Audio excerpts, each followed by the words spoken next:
Welcome back to Slangin The Bizkit. This is a new episode, new series of the show, new season of the show. If you're on the video version of the show, it's going to look a little bit different. As you can see, we have the new studio here in downtown Vancouver at the beautiful Wall Center. And I'm here by myself with my co-host on the other end of the line, which we'll get to in a second. Slangin The Bizkit has joined the Nation Network podcast in their portfolio of shows. So this is now a supported show. It's not a freelancing show anymore, which is very exciting for myself since, doing this for the last 3 years on my own with other co-hosts, which is the next part that I want to get to. Dave Wheeler is no longer a part of the show and a part of the podcast. Dave has been a personal friend of mine for, 2 years now almost. And I remember when the show started back in April of 2021, this was an idea that was spun from COVID, having nothing to do, sitting at home, that I wanted to use as a way to share stories and share conversations that I never would have been able to otherwise on my vlog, because things were too short. The podcast was long. It was a way to express those thoughts and those feelings. But when the show disbanded with Pat Shea in the summer of 2022, I didn't know what was going to happen with the show. I honestly thought for a bit the show was done. It was going to die as is. But Dave Wheeler, when him and I got in touch about doing a show together, it flourished. It popped off in a way that I never thought it ever would. I mean, we've been averaging 10,000, 15,000 listens an episode during the season, this season and last season, and Dave added a level of professionalism that I had never been exposed to before. Dave showed me things that I'd never seen before, that I never even thought of before. I mean, he, as I've said many times, and this will probably be the last time I say it, he had the top morning show in the city of Winnipeg radio for almost 20 years. So him blessing me with that knowledge and that experience was incredible. And so to Dave Wheeler, thank you so much for our friendship, for what you did for the show. And although he is not a part of the new deal with the podcast moving forward, thank you so much. This podcast is not where we are today. This deal is not happening without you, my friend. But from sad to happy, I have a new co-host. He is a regular. He is full-time. He is slicing and dicing it up in the city of Buffalo, New York. He is the pride of Rochester. He is good-looking. He is late 30s, early 40s, good-looking with some tattoos. His name is Rob. He owns a company called Butt Ends over in Buffalo, New York. My friend, how are you? Welcome to the show. Trav, great to be with you here, man. Really appreciate you having me on the show. Big shoes to fill here with Dave Wheeler. You guys did a great job building up the podcast, and I'm excited to be here with you, man. It's an honor. I'm excited to have you, dude. This is going to be a new show that has a very different dynamic than the version previously. With Dave, it was a lot about my hockey stories and my hockey journey, and with Dave's professionalism in radio, really helping to navigate telling that story. Now it's two guys who have played professional hockey with plenty of stories. I know you have plenty of American League stories, East Coast stories, college stories, even now where you own Butt Ends Hockey Grips and you're doing demo days with different professional leagues, different professional teams, even the NHL, the stories and the clips that you get that don't have context to them. We're going to have so much to share, which I'm really excited for, obviously sharing my journey as it moves forward as well.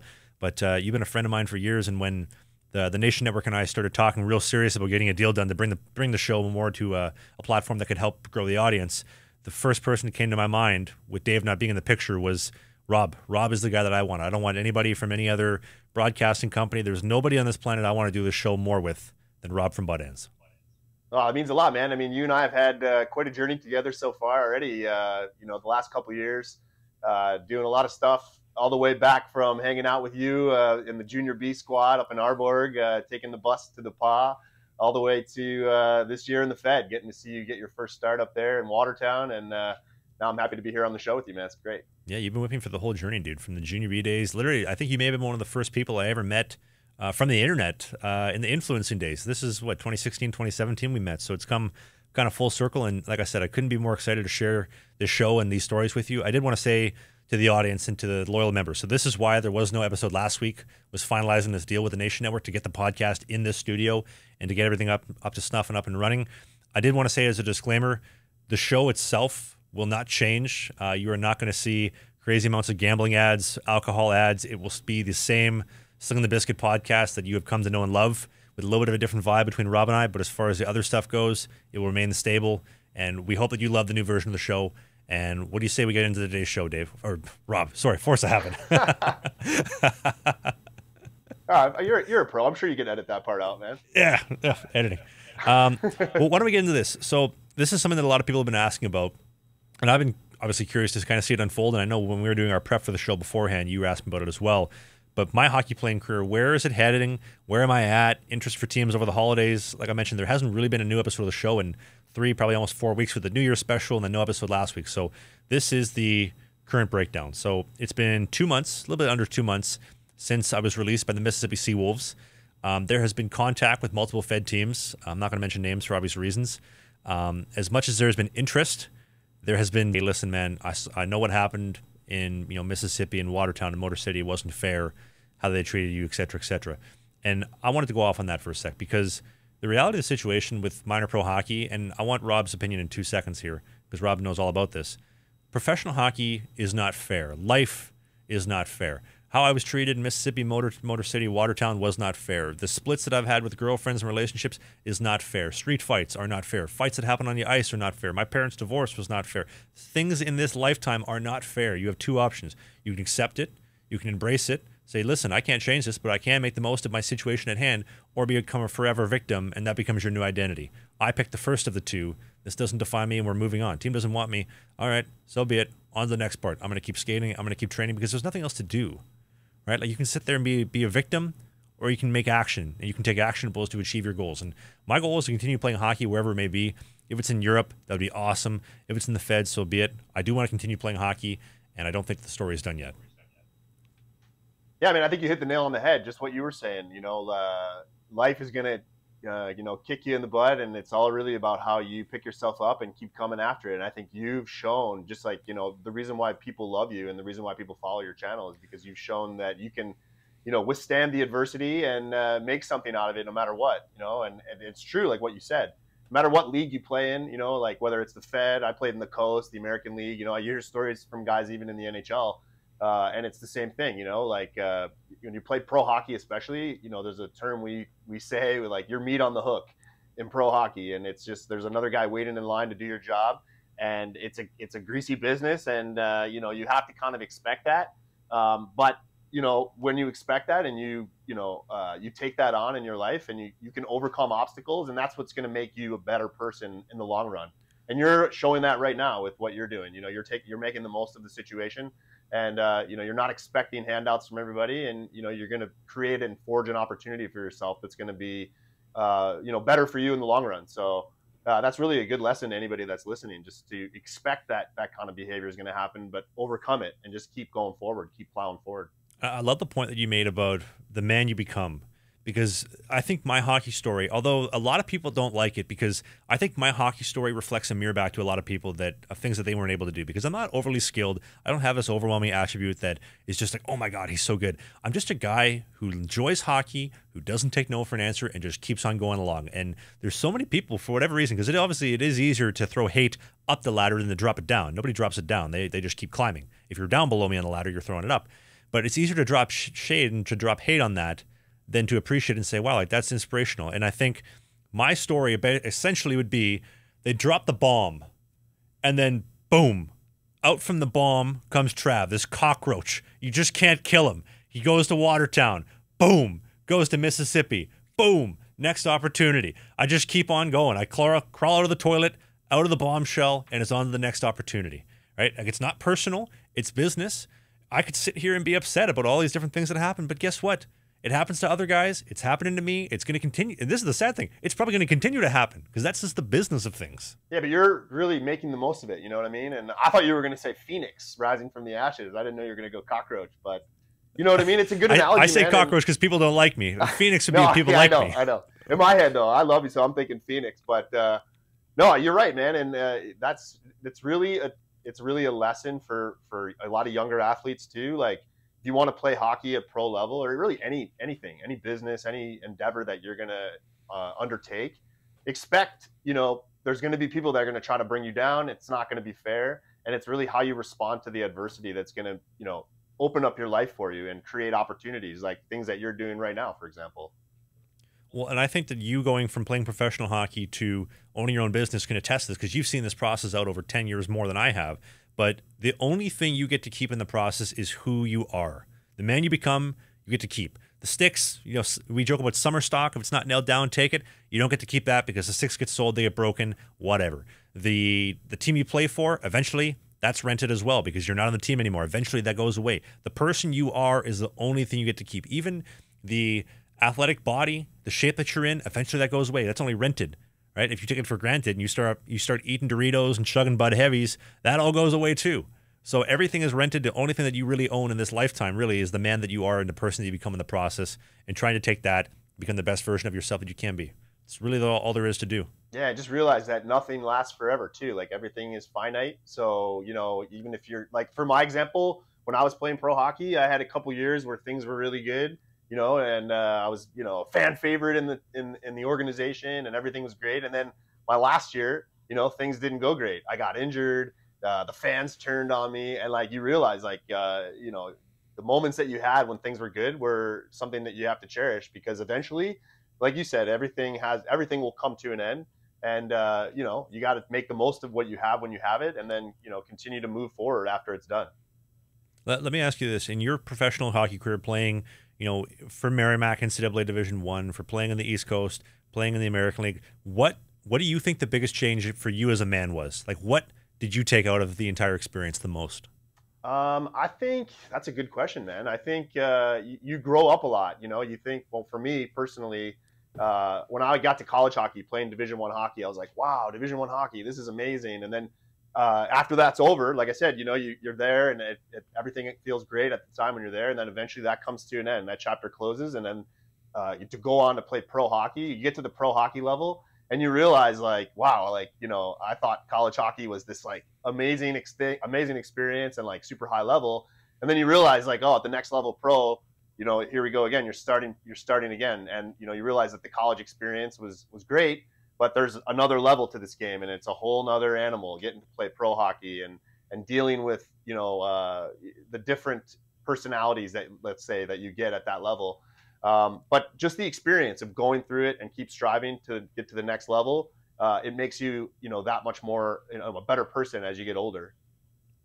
Well, and you asked me the question before we started recording, was like how am I feeling about everything, like in my situation with my career, not having a team, sitting 2 months after being released from Mississippi. And the best way that I could describe it, and hopefully this resonates with the people listening, whether you're in the car or in the video version here on YouTube, but I think disappointing is a great way to put it, because the hip surgery that I had, actually literally a year ago today, I was having my hip surgery, was disappointing because I got everything out of it that I wanted, but I haven't been able to put that to use, because I truly do believe that when I got the surgery, I came in with the goal of, this is going to make me the physically best goaltender I possibly can be. And I have absolutely done that. It absolutely has changed me. But have I gotten the opportunities? I would argue no. I'm playing well in the game in Watertown. Bad goal goes in, tough bounce. Coach doesn't have much of wiggle room for that. Out, no opportunity. Mississippi, unfortunately, we don't really have good defense. I give up 4 goals, get the yank. Other guy goes in, gives up 4 goals, not making much of a difference. Trav, go back in there. And then that was it. Guy comes down and whatnot. So it's unfortunate. It's disappointing. I hope that there's another opportunity. Well, I don't hope. There is going to be an opportunity coming up in the future, because I'm manifesting that. And this is another thing as well. I've seen so many comments, and Rob, I'm sure you could talk about this with the fans turning on you in your career, but in the comments section, and Daniel Amesbury said this on the Trash and Talk and Trash podcast the other day. Absolute beauty, great show, by the way. But I get a lot of hate in the comment section of people that just want to, I guess, essentially take a big, massive, steaming dump on me. Right? Is that pretty fair? Yeah, I've seen that. I've seen that.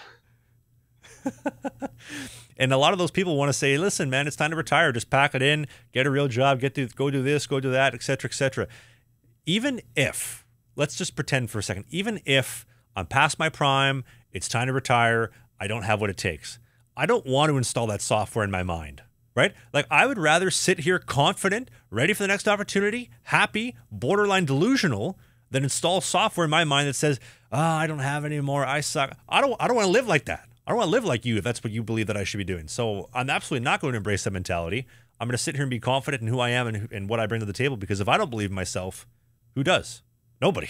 Nobody's going to believe. I'm my biggest advocate, because nobody cares about you as much as you do. Yeah, and I heard the quote, being rational is the fastest way to mediocrity, or something like that. I'm not sure who said it, but like you have, man, like, your dreams are huge, and like you said, you're preparing for the next opportunity that's coming your way. You know what I mean? And you're not going to sit there and just because you have a lot of people saying time to give it up. Like, that's, no, you're not ready, man. You're moving on. And, you said you get yourself in better shape. You're manifesting the next opportunity that's coming your way. And it's going to happen. It might not be exactly like you planned it in your head, right? It might not be this exact perfect opportunity that, like this year playing in the Fed, it might be a different team or a different league, or who knows what's coming next. But just by putting yourself and manifesting that next thing, something good is going to happen for you in your life. You can bet on it. And I don't know how religious you are in this sense. I'm not religious by any means, but I do believe in God and believing that there's a reason for everything that happens. And I think that God puts the reverse of in school. In school, you get to study and then you get to test. But in real life, God gives you the test, you fail or pass, and then you get to learn from your experiences. And if I was to embrace the mentality of it's time to pack it in, I don't have it anymore. Like I'm not going to pass the next test. I'm looking to succeed and pass the next test. I want to make God proud for what I've been able to do. I've been able to take this adversity, handle it head on, go make the best that I possibly can out of my career, make myself into the best man that I can, make God proud, make my mom proud, make my family proud, make you proud, make the actual lovers and listeners of the show proud. Why would I do anything else? Why would I allow anything else to consume me outside of that? Yeah, man. And, by doing all the things that you just said, like you're putting yourself in a position to be successful in whatever it is that you decide to do after hockey. Because, like we said, like you're not going to be a hockey player forever. Hockey player, eventually, the end of a hockey career happens to everybody at some point, all players. But it's the lessons that you're instilling, and it's the values that you have, and it's the drive that you have to pursue these outlandish goals when everybody's telling you it's time to quit. No, it's like you stick with it and you keep doing what you feel is right for you, and it's going to lead you to the next thing. You can use that life lesson in anything that you're pursuing, really. It's like I was maybe thinking about parting ways or quitting or retiring, but now you're telling me I need to. Now I'm really pissed off. Now I'm not going to do that. Now I'm really going to make sure that I prove you wrong because you've annoyed me. Yeah. So where do you think, man? Where is it right now? Like as far as like, where's your mentality? I know we have, you're back in Vancouver and you're feeling healthy, and what are you thinking about for the next thing? Yeah, so this is the difficult part. So there is no team in sight because nothing's been signed. There's some conversations going on with teams in Europe, but deadlines are quickly approaching. The only thing that I can do, like we mentioned, is try to make sure that I'm prepared the best that I can, in shape, in form, ready to stop pucks. We don't know when that time is going to come, but I am going to Edmonton in 2 weeks. Actually, less than 2 weeks today. I'm going to go play in a native tournament up in Fort McMurray specifically, where they got a $7,500 cash prize for best team and a $500 cash prize for best goalie. So that's all the incentive you need. Show me the money. Yeah, stay in shape. Go get the money. It's good for the vlog. Sounds like a good opportunity. I love it. Yeah, some res hockey up in Fort McMurray, Alberta. I couldn't be more excited for that. That's actually pretty cool, man. We just got back. We were in Moose Factory, Ontario, a couple weeks ago. And we had a great experience up there with the young players, doing a clinic up for them with Hockey Without Borders. It was my first taste of being that far north in Ontario. It was a pretty sick experience. What did you think? It was great, man. It was actually it was wonderful. My buddy Vishal was over here from India, and we took a train. We had to take a train from Cochrane, Ontario, 6 hours to Moosonee, where we were greeted by helicopters to take us over the river to Moose Factory. And it was great, man. We did a clinic with the kids for a few days and got the opportunity to coach, which I love. And it was awesome, man. It was really cool. So it kind of reminded me of what your experience heading up there. I just picture Arnold Schwarzenegger. Get to the chopper. Yeah, Get to the chopper now. I think we actually had that line. We were using that line when we were waiting for it. Oh, man. Arnie's a legend. Arnie's a legend. But that was awesome, though. That's awesome. Yeah. So, yeah, it was exciting times, man. I'm excited to hear about what your experience is going to be up there. What exactly is it? Who organized the event? So those are all questions I do not have the answers to. You're just showing up for the money? Essentially. So buddy of mine, Keegan Pruden, he played, I think he was signed with the Elmira River Sharks this season, played in Sweden for a little bit. I filmed a couple of videos with him in Jasper, Alberta, maybe 2-3 years ago. And he was like, hey, man, what are you doing? I was like, nothing. Technically, I'm unemployed and I got a podcast going. He's like, you want to play in a native tournament? Sure. What's the catch? Cash, money, cold, hard cash, Fort McMurray, Alberta, January 24th or 28th or 29th, which is also great, too, because with the show now being on the Nation Network, the Nation Network has studios in Vancouver, Calgary, Edmonton, as well as Montreal and Toronto as well. So I can go play the tournament in Fort McMurray and then come do some media appearances, some media hits with the other shows and podcasts and the portfolio that the Nation Network has. So it'll be a whole well-rounded trip that I'm very, very excited for. Also, actually, no, we'll get to that later on in the show. We do need to take a quick commercial break. The presenting sponsor for the show, they presented the first version, the second version, and now the newest version of the show, Sheath Underwear. If you haven't gotten a pair of Sheath Underwear, let me tell you, you got to get a pair because they have their incredible bamboo mesh cooling technology. It is awesome. Keeps you really, really, really comfortable. But the real money pitch here is their dual pouch technology. It's a separated, segregated compartment for your dick and your balls to go into comfortably compartmentalized. They're aerated and breathing, so they're not sticking to the side of your leg. They're not bat winging, and you don't got no panty soup going on there on the right thigh cheek. You fix this by going to sheathunderwear.com. Use the code BIZKIT69. Bizkit69 is going to get you 20% off from the team at Sheath Underwear. If you're on the YouTube video version, go to the YouTube video description notes, click on that link, put the code in. If you're on the Apple or Spotify version, listen to the car, pull over when safe to do so, or at the end of your set at the gym, podcast and notes, link, code, boom. 20% off the greatest underwear money can buy. Rob, you love your Sheath, right? Yeah, I was going to say, Trav, you got me hooked on the Sheath Underwear a couple years ago now, and I'm a convert, so definitely a big fan. Yeah, you were using the competitors, and now he doesn't use the competitors anymore. He's a Sheath-only kind of guy. Yeah, big fan of Sheath. Shout out to those guys. Yeah, shout out to Robert. He's a former U.S. Marine as well. He's an awesome guy. But thank you to Sheath for sponsoring the show. As far as other hockey opportunities go, I got my eyes on some teams in Europe. I'm very confident that something's going to come up for next season, absolutely. Because that's all really I can do. I can sit there and train for next season because I ain't done. I got more gas in the tank, got more stuff to do. The show needs some stories, so we got to get some stories in France, Slovenia, Slovakia, Czech, Sweden, France. I don't care. I just want to play some hockey and go for a fun experience. And also, too, this is one thing that I did find very common with guys in the Fed. They talked a lot about traveling the world. The Fed was their ticket or their passport to travel in the world to the Mississippis, to the Virginias, to all these different places. And then whenever they're done, they want to go overseas to go see Spain, France, Portugal, all these other places that you wouldn't get to see otherwise. Like it's literally your passport to go explore the world and play hockey at the same time. Yeah, you're a testament to that already. You've had your experience over in Sweden. I remember following you along. The vlog was popping when you were playing over in Gothenburg. And what do you think the difference was like, man, compared to playing hockey in Europe and playing hockey in the Fed, from your opinion?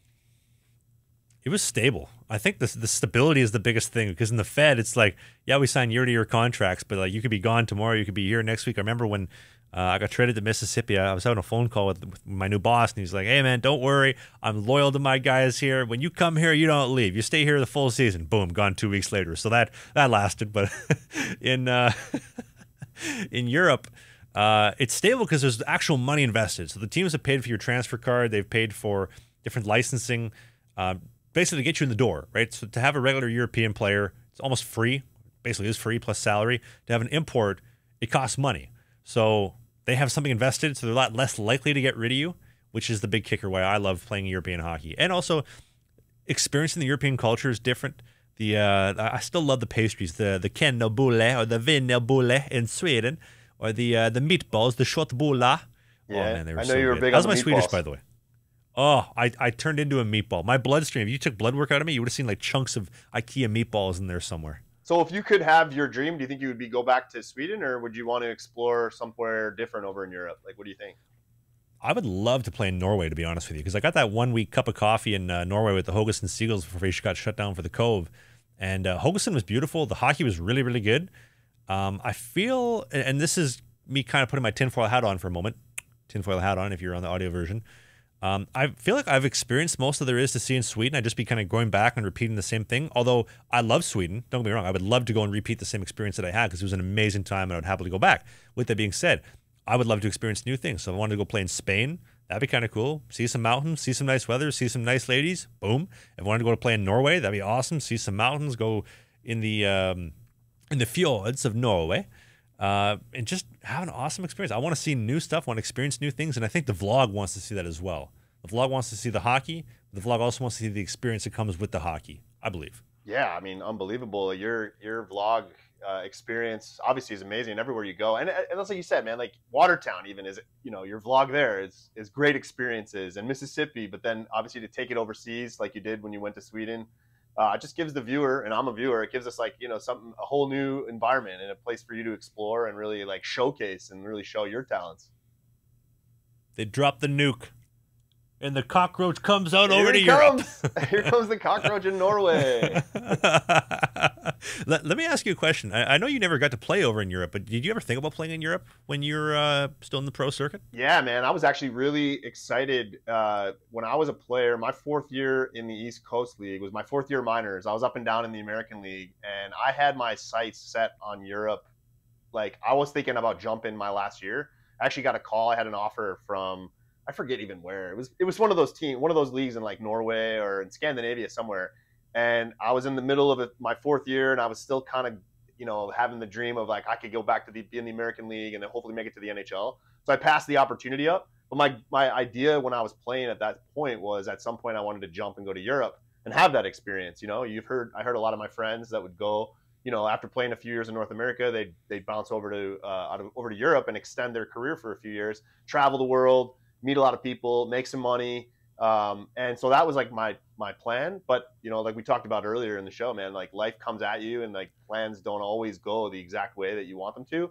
And I got injured my 4th year, and it was basically a career ender. And so I never made it over to the European market to play, which unfortunately, I think it was unfortunate because I think I would have been pretty good in that environment. But it was a dream that I had that I never fulfilled. But I've been able to, with my company Butt Ends, been able to travel into a lot of these places and do stuff in hockey in the European markets and in Asia and in other places as well. So I feel very lucky and fortunate. It didn't work out exactly like I planned. Like I'd love to have played there, but I was able to go and experience it in other ways.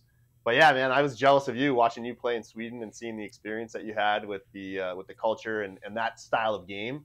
So it's really cool. Dude, it was a life-changing experience. I had lots of guys in Motor City even asking me like, hey man, what was it like playing in Sweden? Would you do it again? Life-changing experience. If you're playing hockey professionally, whether it's for 125, 225 a week, you should go and experience Europe. You should get that life-opening, the eye-opening experience. Everybody should, I believe. If you have the money, you have the time, you have the patience, and you have the gas left in the tank. You should absolutely do that. I did also want to mention as well, even though Dave Wheeler is no longer with the show, there are 2 episodes on the Patreon page of the show. So it's $5 a month to support the show. And it has the Untold Motor City Rocker stories and the Untold Watertown Wolves stories. Those are live with all the other content before from Dave's morning show and other deleted episodes that had to be removed that are now up there, that are living forever on the Patreon page. Again, $5 for the content, $7.50 you get the trading cards, my collectible series trading cards, different mugs, merches, whatnot. There's a link in the description if you want to support the show because it helps keep the lights on top of our brand new deal with the Nation Network. So if you want that content and you want to see more Dave and more stories that just don't make it publicly, that's the way to do it. So anyway, our producer Grady is on the way out the door. Oh, giving him the wave. All right, see you later, buddy. I guess I'm doing the audio tonight myself. But yeah, that's the Patreon page. I did want to say as well, one thing that I had penciled in the notes here, 2 things. So the NBA is doing a series with Netflix, a full behind-the-scenes thing for a couple of different faces behind the NBA. Now, the Leafs did one with Amazon last season, and from what I was told from somebody very close to the production team, there was a lot of things that Brendan Shanahan took off the table and said, that gets cut. That should have made it in. That would have been very entertaining. Obviously, hockey doesn't really want personalities the same way that maybe the general public wants them to be, if that makes sense.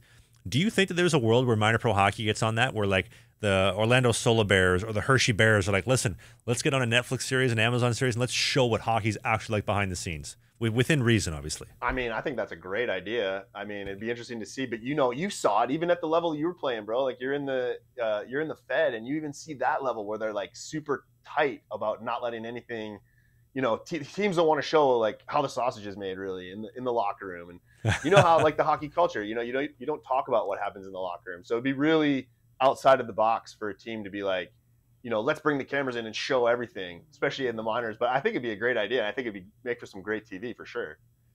You know what? And again, I want to give a shout out to AJ Galante and the Talking Trash podcast. He also with Daniel Diamond Hands Amesbury. But the Danbury Trashers, I feel like really pioneered that with the with their series, with their whole series on what Danbury hockey was all about. It really showed a glimpse into what minor pro hockey was like. And although they're not around, obviously, I don't know if they'd even be allowed to be around if they still were after that documentary went out.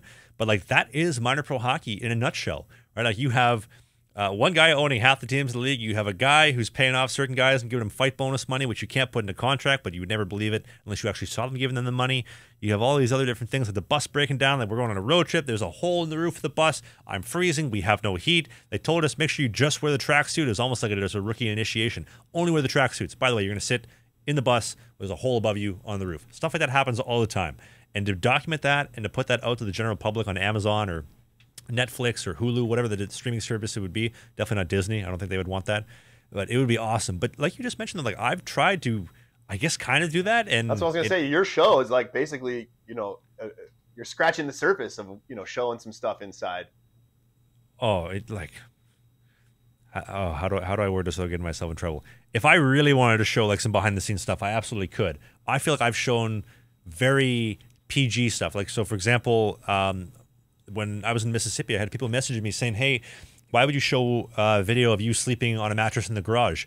Because that's what I did. I wear it as a badge of honor. I don't look at me sleeping in the living room, in the kitchen, or sleeping on a couch, or sleeping in the garage as, "Hey, look at how awful this is." It's a badge of honor. I want to play hockey. I'm sleeping in the garage. I don't take no for an answer, and I'm going to show up at the rink with a smile on my face and earlier with more energy than the guy sleeping in a warm, cozy bed. It's a badge of honor. And anybody that says, "Well, you buried," I'm not burying anybody. I wear it as a badge of honor. Minor pro hockey is a badge of honor, and it is the measuring stick to life, I believe. Yeah, man, and I think you did a really good job in a really difficult situation. As somebody who played in the minors and like knows a little bit about the locker room lifestyle, for you to go in there and like bring the YouTube show and to show what you did and like talk about what you did and like, that was a tough thing, man. And you did a really good job, showing the behind the scenes, peeling back the curtain and giving the fans a little bit of taste of what it's like, if you want to play minor hockey, like minor pro hockey, like you're going to have to live a certain way and you're going to have to, put up with a lot of things. And, you got to show that, but it's tough, man. You can tell people like, what was it like, walking into the locker room and everybody knows like, here comes Trav with the cameras. Like it must've changed your whole relationship with the team and the boys. Yes and no. It depends on the team, depends on the players. So I always brought the mentality of, I don't want to be intruding on anybody's space. I know that I have the show, you know that I have the show, but let's not make this awkward and let's make this into an issue, if that makes sense. So for example, I like to think I'm very good at reading people's emotions and like how they feel, especially towards me. And so if I get even a slight inkling that somebody isn't a fan of me filming, doing the podcast, not a problem, dude. I'll keep the cameras away from you. I will respect you. I will leave you out as much as I possibly can because I want us to work as a relationship functionally outside of my YouTube show. Us on the ice has to work as well, on top of us as just men, right? But on top of that, you have the guys that love the camera. I could just sit the camera on the bench and they'll take it. They'll start talking to it. Like they love the limelight. It's great. But it's right. And the exact guys that I'm talking about, but it's a balancing act at the same time as well, because I felt in Motor City, and we talked about this before we started recording the show. I felt in Motor City that bringing the cameras brought the team together. And I felt that it endeared me to my teammates. And I'm not sure if maybe because it was a new expansion team and there was no pecking order established. So when the guys saw, me promoting the team and people are coming to the rink and people are showing up to our practices with signs, "Hey, I love Trav. Hey, start Trav, start Ridgeon. What time is it in Withville? 12 past Ridgeon, whatever." Like these fans are crazy. And people see that stuff. Like the guys in the team see that, like, that's awesome. That's good. That's people coming to the rink paying my salary so I get paid on time this Wednesday. I don't have to wait 2 weeks for my money. Right, the guys liked it, and I did it in a way that was trying to promote the guys and their brand and do it in a very positive manner to the best of my ability. Because again, like we talked about, minor pro hockey isn't all sunshine and rainbows, blueberries, and paper airplanes. It's just not. I did find though, in Watertown and Mississippi, I didn't feel the vibe was the same way, and if anything, I felt it was almost the opposite. Like I felt like there was I don't want to, maybe jealousy is the word. I don't know if my, like, the presence of, here's a guy that really, like I said, isn't overwhelmingly skilled, has cameras, knows how to press record and upload on YouTube. That's really the only skill sets that I did bring. It's like, it's kind of annoying. And maybe some, like, reality, right? Like, that's how some guys see it. It's so be it. Everybody's entitled to their opinion. As long as I'm uploading publicly, you are allowed to have your opinion. Absolutely. But I don't think some guys came very welcoming to that. And I don't think it was overall net positive, because the guys have to be on the same page of, okay, this is going to help us. This brings people to the rink, money in our pockets, right? Asses in seats. This is what we want, right? True, correct. Okay, good. But at the same time, you have to be willing to take the good with the bad, right? Like, it's not all going to be good. It's not just, you don't just walk out, take the duffel bag with $1 million cash and walk out, no strings attached. No, you have to fill out some paperwork as well, my friend, right? That's the business side of things.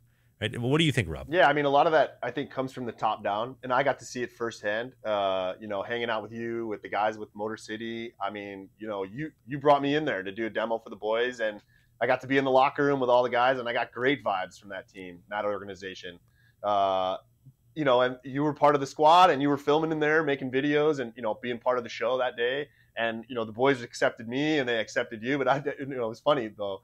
I got a little vibe from the coach. I don't know if you remember, but the Motor City coach, I was like doing my thing. I had the boys dialed in grips, and I'm like trying to make videos to promote what we're doing there. And I remember like coach is like in there, like, who is this guy? Like, I'm like basically running around the locker room, and then I remember the guys were getting on the ice, and I'm like, yeah, coach, I'm going to come out there and skate and like get videos of the guys using grips. He's like, we're trying to run a practice here. You know what I mean? And I'm like, oh. But for the most part, I mean, like I saw it, man. The guys in that team, they really accepted you, and they loved what you were doing. And I know a lot of the guys, like your boy Big Sexy, he wanted to be a part of it. He was a showman. He wanted to be in every show.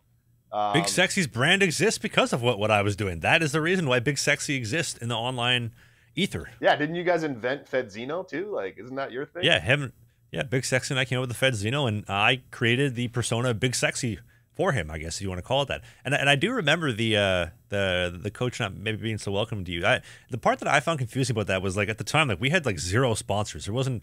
It felt like outside of, I think we had a credit union, there was 0 sponsors for the team on the boards, on the jerseys, anywhere. And so I told the guys, Rob would love to come give a demo, hook up some grips for the guys. Let's just skate and let's just have a good time. And I remember our GM being like trying to charge you to come hook the guys up for doing a demo. Like, well, hey, man, he you was got to doing pay his us to thing, be man. here. He was trying to grease us. You know, he saw a company come in. He was like, oh yeah. He's like, pay me a little bit of money. You can set up at the game, you know, for the fans. And I'm like, trying to work my magic. Like, I'll just come behind the scenes and like give the boys some grips and kind of do my thing. But it was sick, man. We got to, set up everything on the ping pong table in the dressing room. And, at first a little bit, the boys are like, like, who's the new guy? What's going on here? But then as soon as like one guy got, his first grip, then all of a sudden the floodgates opened up and all the boys were coming over and super good vibes, But yeah, you got to give credit to the GM for at least trying to get a little money. You know how it is in that level. So yeah, we had no money. We're trying to get money in the door somehow. Maybe Rob could pay our bills. I don't know, right? It's a charity. I'm like, why don't we just trade some product for the boys? Like, you know what I mean? And I say that story with nothing but love, by the way, just for the record. But yeah, it was a good time. But another thing I did want to mention as well was I have been harping on women's pro hockey for a while. The PWHL is actually doing a fantastic job. I know you probably never thought that I would give kudos to women's hockey. The killing a penalty, scoring a goal shorthanded, pull somebody out of the box, fantastic. More physicality, great. I would love to see fighting. I would love to see the women in the PWHL beat the shit out of each other. Honestly, make it real hockey. Let's put some fights in. I would love to see that. What do you think, Rob? I don't know if I necessarily need that for it to be awesome hockey. I've had my experience watching the PWHL and the Women's Pro League before that when they had the Buffalo team here, but I think the game is awesome. And we work with a couple of the women from the Pro Hockey League, and we're really excited to have the opportunity to to see them flourish in their new season and their new league, and we're excited to be a part of it in any way possible. And I'm trying to work on some behind-the-scenes stuff with some of the players that use our product of that league, and I'm really excited for the future of women's hockey in general. Is there a team specifically in the PWHL you're going to be doing a demo with soon? We're talking with a couple of the players. We definitely I don't have anything 100% on the calendar, but so I'm hesitant to like name anybody. But when we do, we'll announce it for sure, and it should be really fun. Sure. I still think I'd be the best goalie in the women's professional hockey ranks if I switched over. It'd be interesting to see, Trav. I'm not gonna lie.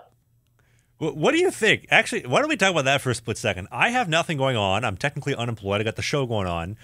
Do you think I need to shave my beard and maybe like grow up my hair a bit to be considered a woman, or do you think I could just say I'm a woman? I'm going to go play in the PWHL. Give me a 2-week PTO and let's see if I can hang with the boys or the girls, I guess. I'm going to leave that one to you on this one, Trav. I'm not sure if that's going to fly, but if that's the way that you want to play it and to keep the career going, then I think that'll be interesting for the vlog. Let's say, bro. Hey, wear that belt. Best goalie in women's hockey right here. Yeah, good luck with Coming that. At you. That's actually a great time. Why don't we take a quick little ad break to tell you about the team at Manscaped.com. The Manscaped team has their beard hedger. If you have a beard like mine, you can taper it with their beard hedger. It has 20 different lengths. It has a 60-minute battery life. It is also waterproof so that you can use it in the shower as well if you're trying to hide from your significant other. It does a great job fading, tapering. That's how I do my beard from a day-to-day basis, on a week-to-week basis as well. And if you go to the link in the video description, manscaped.com, code BIZKIT, B-I-Z-K-I-T, 20% off and free shipping. Apple Spotify notes as well, 20% off, free shipping, only from the team at Manscaped. Thanks for them for sticking with the show moving into 2024. Rob, I had a question for you. What do you think of Zac Bell from Always Hockey? He's the man. Why? He's the pioneer for basically inventing, stick tricks, I guess you call them. I've known Zac for a long time, actually, since basically we started the company. He and I linked up he grew up probably about an hour and 40 minutes from where I'm from, Buffalo, New York. And really early on when we started Butt Ends, he was somebody that I used to collaborate all the time with.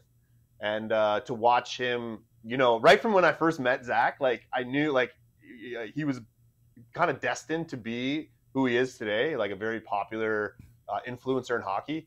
But he's like an awesome kid, great personality. And he was somebody that I always loved to like do stuff with and work with. And like I said, man, I've known him since he was like, a young kid, and now to see him blossom and to turn into like, this megastar in hockey is really cool. And it really couldn't happen to a better guy. He's a really, a genuinely nice kid, a good person. And I've been really fortunate to get to know him and to work with him in a bunch of different ways. And like I was telling you before the show, he even was a guest coach at our first hockey camp that we did, the Butt Ends Hot Hands camp in Westchester, New York. I had him come down, stay at my apartment in New York, and help us out with the kids at our first camp. And he was a huge hit, obviously with the kids. And I couldn't be happier for the success that he's having, and he really deserves it. I mean, he's you see the stuff that he does on the internet where he does stick tricks, spins the stick, catches the puck, and he works hard at it. But when you go and you film with Zac, like he does that stuff like no problem, like one take. He's like Mr. One Take, I used to call him back when I hung out with him. Like it's kind of sick to see what he's accomplished, and I wish him nothing but the best for sure. There's a video of him the other day schooling Swedish goalies in the LaLonde hockey club, and when I saw him making them look dumb, I think that was the moment that I had click in of like, I don't think it matters what goalie you put in front of him. He's just that good. And I will say, if there is one person I'm very jealous of in the hockey community, it is Zac Bell. And the reason being is he's flying all over the place. First class here, first class there, the nice hotels, the nice resorts. NHL's flying him out. EA Sports is motion capturing here in downtown Vancouver for the next game. He's in the game. He's got the Louis Vuitton bag, the nice stick, the Bauer Zac Bell Hockey Edition stick. He's got everything going on for him. He's probably making $250,000, probably $300,000 a year doing this just off Instagram.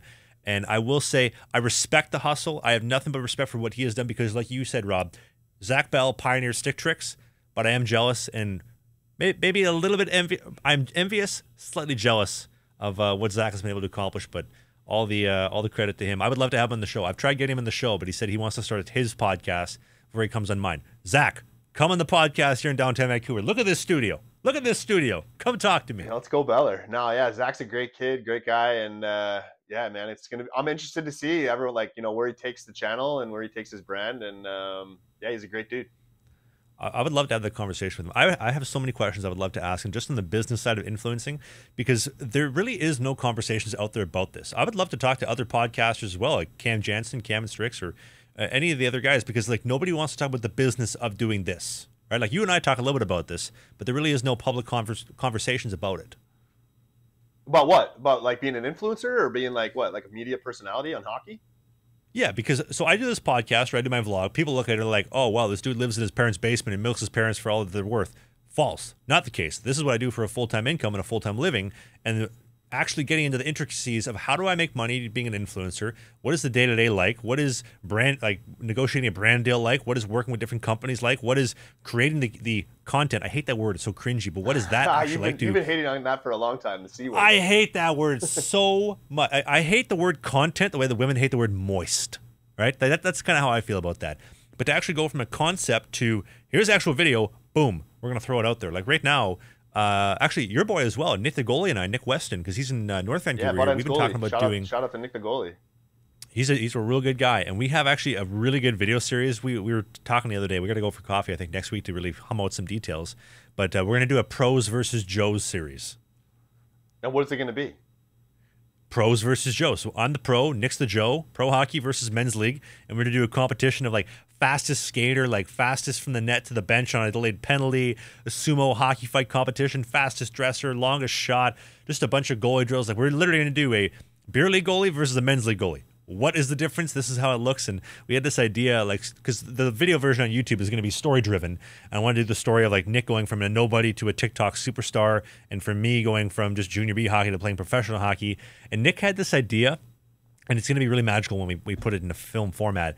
But he wanted to do like an opening, like call and answer monologue where Nick's like, Yeah, I started my new men's league season, and I've dropped my goals against from 20 down to 15. Things are going really great, and then it just instantly pans to me. Hockey doesn't define me. I've been doing this for years. It's about who you are in the process, right? Just this like call and answer. Like, here's a guy who doesn't care, and here's a guy who's just happy to be here. Yeah, I like that, man. You and Nick the goalie are a pretty perfect duo. A couple butt ends goalies too. Dude, and he is actually a wicked dude. He's probably one of my favorite guys in the entire community. He just on a personal level, an amazing friend. And then from a business perspective, a great creator as well. He is awesome. Yeah, I love his videos. Every time his videos pop up in my feed, I'm always it always brings a smile to my face to see what Nick's up to. If he's swimming on the net, or if he's climbing the net, or if he's screaming, burping, shitting, farting, pissing, like, what is he going to do this time? Yeah, for sure, man. Do you think you could hop in one of his videos and like what would you do? Like, no, if you were playing with Nick the goalie? Yeah, definitely. I told him like next time he does a film, or next time maybe you guys are filming, we should link up, man, and make something for sure. I don't know how I would. I don't know how I would fit into a Nick the goalie video, except for just trying to light him up. But I don't know. We'd have to see. He's just burping in your face. Nice goal, Rob. Yeah, I would love to get a chirp. I would love to hear what Nick the goalie would chirp me for. You know what I mean? I'm sure a lot of people feel that way. Like, he's got so many clever chirps. You know what I'm saying? That they are very clever. They're very well done. And he's just a very likable guy. But anyway, enough of the Nick the goalie stroke off session. Nick, I hope you're doing well, and I'm very excited to get our Pros versus Joes series. Well, I also do you want to get into a little bit of a talk about this? I know we got a couple minutes left in the show, but just some projects I'm working on and kind of passing by you, see what you think, Rob. Yeah. Fire away. Okay, so my boy Sweens, who I room with in Sweden and VIU as well for college hockey, he's a full-time film producer now in Calgary, and we were talking about getting something together for Banff, for like Lake Louise, maybe even Jasper, sometime in March. We have a guy by the name of Juan Morales who he's a videographer for the NHL. He has some incredible work. His portfolio, his catalog of work is incredible, and he's going to put together a story. We're going to go out skating with a couple other guys, including Eric Nagy. I think was gonna be a part of it. You ever seen Austin Alexander? He does a lot of like Justin Trudeau impersonations. Yeah, he's funny. Yeah, dude, I love the Trudeau impersonations. So I had this idea of like skating with Justin Trudeau, and he's just like sitting on top of the. Hold on, I'll do it for the video version of the show. Like, Trudeau's just like on top of the net. I'm here for Canada, and I'm working towards a better tomorrow. As there's like three guys trying to like bury the puck on me, just like jamming away at me. That's not bad, right? Like that'd be pretty good. That's not a bad Trudeau either, man. You've been working on that? Hey, JT, how about a little bit of defense? Travis, you are so anti-science. It's not even funny. I'm going to, boom, freeze your bank account. That's not bad. Oh, do you hear that? The producer's laughing in the back. That's when you know it was funny. And your bank account is frozen. And I have no more show. The show is off the network now. We're done. One episode and we're done. No, it's all in good fun. I did have one last thing I did want to talk to you about. I've seen a lot of clips popping around lately of NHL goalies and their warm-up routines, and just the level of respect that I have for NHL goalies, how good as skaters they are, good at being trackers, and this is in the goalie realm. Like, NHL players in general are the best of the best of the best for a reason, and until you actually get to see them close and personal, you actually don't really appreciate the details, and I am just such a fan, and I have such respect, not a fanboy, but a fan that appreciates and respects the work that these guys do and just how good they are. What do you think, Rob? You got a taste of being around a lot of these guys? Yeah, I mean, I'm not a goalie, but I can definitely and certainly agree with what you're saying. And like, I've gotten, being hanging around goalies like you, I've gotten like more interested in watching like the goalie routines, especially like we got some guys, butt ends goalies. I like to watch how goalies, warm up for the game, and you see their routine. And I was always kind of fascinated. Goalies have the reputation of being kind of crazy, and you see guys and the way that they, prep for a game or, get out there for warm-ups, and like the way that they cut their crease and the different moves that they make. It's definitely impressive. But like you touched on it, man, at that level, at the NHL level, the skating is really what separates those guys from, players in the minors. And it's really all about skating. And goalies nowadays, everything is so refined, as you know, with all the goalie training and all the goalie, everybody's analyzing every little thing. Guys are trying to get an edge any way they can. And if you can improve your skating, and by watching guys like, your favorite goalies, guys like a guy like Vasilevsky, you watch him skate and you can emulate some of the things he's doing, that's how you're going to make it to the next level for sure. They are so good. And I just laugh anytime I see fans online, or even some of the nerds in the commercial media shitting on NHL goalies. This guy sucks. Bro, you don't know what you're talking about. You don't understand how good this guy is. Yeah, maybe he's not a good NHL caliber goalie. But this guy could run circles around you any day of the week. Oh, yeah, 100%, man. Well, what do you say we cap the show here? This is the first episode of Season 4, the new Slangin The Bizkit, powered by the Nation Network, presented by Sheath Underwear, with my incredible, good-looking co-host with tattoos, muscles, and a good jawline. Looks like Wes Scantlin from Puddle of Mud. Can you take it all away? Can you take it all away now? Appreciate you, bro. Rob from Butt Ends. I'll put a video in the video version. Rob looks like Wes Scantlin from Puddle of Mud. You let the fans be the judge of that, all right? What song should I put on? Do you think I should put on She Hates Me? Do you think I should put on Control or Blurry? I'm a fan of She Hates Me. Producer says Blurry. All right. Everything. So I'm going to stop singing. I'm just going to put the video on the video version of the show. But anyway, on behalf of me and Rob, thank you so much for listening. We do a new episode every Sunday at 11 a.m. Eastern. That is 10 in Winnipeg, 9 in Calgary, 8 a.m. right here at Wall Center in downtown Vancouver on the Pacific Northwest. A bunch of different time zones across Europe. The video version is on YouTube. The Apple Spotify version is on the Apple Spotify. I don't know what I'm talking about. I'm getting kind of tired here. And on behalf of our third guest, thank you for listening and being a part of Canada. Good night.